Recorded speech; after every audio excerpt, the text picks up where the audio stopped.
மத்திய பட்ஜெட் தாக்கல் செய்யப்பட உள்ள நிலையில் பொதுமக்களின் எதிர்பார்ப்புகள் என்னென்ன என்று தற்போது பார்க்கலாம்.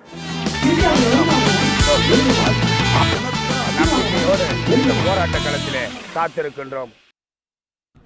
மத்திய அரசோட இந்த நிதிநிலை அறிக்கைக்கு எங்களுடைய சிறு குறு வணிக மற்றும் தொழில் அமைப்புகளோடு சார்பா நம்மளுடைய கோரிக்கை என்ன அப்படின்னா, முக்கியமா இப்ப எடுக்கக்கூடிய மத்திய அரசோட முக்கியமான அதோடைய கொள்கைகள் எப்படி இருக்குன்னா, பெரிய தொழில்கள், அதாவது சிறு குறு தொழில்களுடைய வீழ்ச்சி தான் பெரும் தொழிலோட வளர்ச்சி என்ற மாதிரி இருக்கு. அந்த அடிப்படை முற்றிலுமாக மாற்றப்பட்டு சிறு குறு வணிகத்தோட வளர்ச்சி உள்ளடக்கிய பெரிய நிறுவனங்களோட வளர்ச்சியா இருக்கிற மாதிரி அதோட பாலிசி சேஞ்சஸ் பெரிய லெவல்ல பண்ணா மட்டும்தான். ஏன்னா கடந்த 10 வருடங்கள்ல யாரெல்லாம் பெரிய கட்டமைப்பும் பெரிய முதலீடும் சேமிப்பு வச்சிருந்த சிறு குறு நிறுவனங்கள் தான் தாக்கு பிடிச்சு நிக்க முடிஞ்சே தவிர மற்ற நிறைய சிறு குறு நிறுவனங்கள் அழிஞ்சுக்கிட்டே இருக்கு. ஒரு பக்கம் ஸ்டார்ட் அப்பை கிரியேட் பண்ணிட்டே இருந்தா கூட இன்னொரு பக்கம் பழைய நிறுவனங்கள், பாரம்பரிய நிறுவனங்கள், சிறு சிறு வணிகங்கள் அழிந்துகிட்டே போறதா இருக்கு. அப்ப அந்த பாலிசி முழுமையாக மாற்ற வேண்டும். இன்றைக்கு உள்ள இடர்பாடு உங்களுக்கு தெரியும். கொரோனால இருந்து ஜிஎஸ்டினால உள்ள பாதிப்பு, டிமானிட்டேஷன்ல நிறைய பாதிப்புகள் சிறு குறு வணிகங்கள் தான் வந்திருக்கு. அதை தாண்டி இவங்க மீண்டெடுத்து வரணும்னா இந்த பாலிசி முடிவு பெருசா மாற்றினா மட்டும்தான் நல்லது. அதற்கு உடனடியாக நடவடிக்கை எடுக்க வேண்டும்ன்றது எங்களுடைய அழுத்தம் திருத்தமான கோரிக்கை. நம்ம எம்எஸ்எம்இ செக்டார்ஸ்ல இருக்கிற கம்பெனிகள் எல்லாமே டெவலப் ஆகணும் அப்படின்றதுக்காக மத்திய அரசுல இருந்து கிளஸ்டர் ஃபார்மேஷன் பத்தி நிறைய ஸ்கீம்ஸ் கொண்டு வந்திருக்காங்க.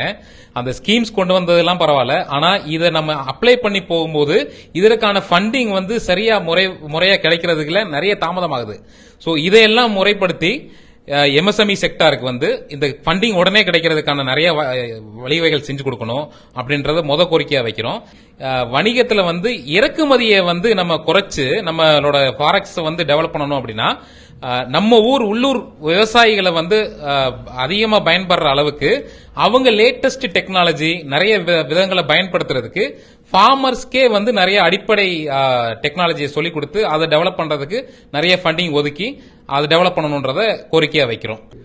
இந்த பட்ஜெட்டில் தமிழ்நாட்டில் அது குறிப்பாக மதுரை மாவட்டத்துக்கு சொல்றாங்க ஒழிய இது வரைக்கும் நடைமுறைக்கு கொண்டு வரல. குறிப்பாக பார்த்தீங்கன்னா நம்ம ஏர்போர்ட் வர்றதுக்கு தடங்கள் வந்துகிட்டே இருக்கு.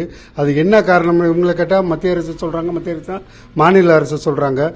ஏர்போர்ட் இன்டர்நேஷனல் ஏர்போர்ட் வரணும். அதில் மத்திய அரசு உறுதியாக இருந்து போர்க்கால அடிப்படையில் அதை கொண்டு வரணும். தொழில்துறையை பொறுத்தளவு மட்டும் கொரோனா காலகட்டத்தில் இருந்து சிறு குறுந்தொழில்கள் ரொம்ப பாதிப்படைந்திருக்கு. காரணம் என்னன்னா இஎம்ஐ கட்ட முடியாத அளவுக்கு நம்ம சென்றிருக்காங்க. அந்த இஎம்ஐயோட கூட்டு வட்டி போட்டு கொடுக்கறத தவிர்க்கப்பட வேண்டும். முதல்ல அதுதான் தொழில்துறைக்கு செய்ய வேண்டிய முதல் இது. கடன் பெற்றவர்களுக்கு கூட்டு வட்டி போட்டு திருப்பி அதை பணத்தை கட்டுங்கன்னு சொன்னா எங்கிட்டு போய் கட்டுவாங்க.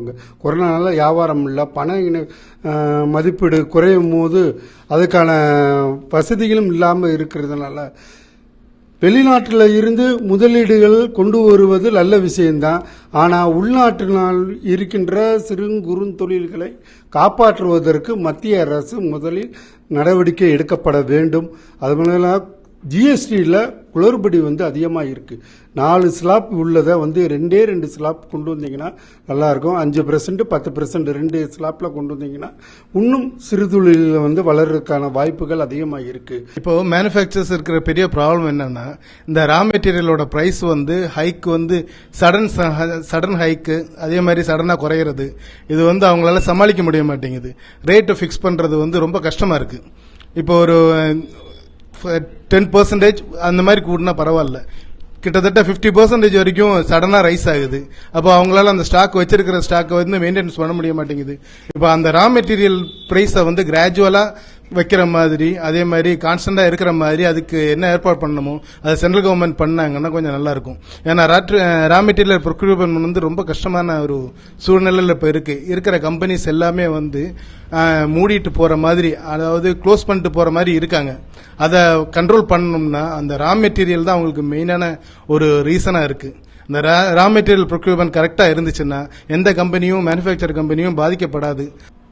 மதுரையை சுற்றி சுற்றுலா தலங்கள் நிறைந்து இருக்கிற இந்த ஏரியாவில் மத்திய பட்ஜெட்டில் அதற்கான முகாந்தரங்களுடைய திட்டங்களை ஒதுக்கி இந்த சுற்றுலா தலங்களை மேம்படுத்துறதுக்கு ஆவண நடவடிக்கை எடுக்கணும். ரெண்டாவது, மதுரை மீனாட்சி அம்மன் கோயிலும் மதுரையை சுற்றி இருக்க பல புராதன சின்னங்கள் நிறைந்திருக்கிற பகுதி.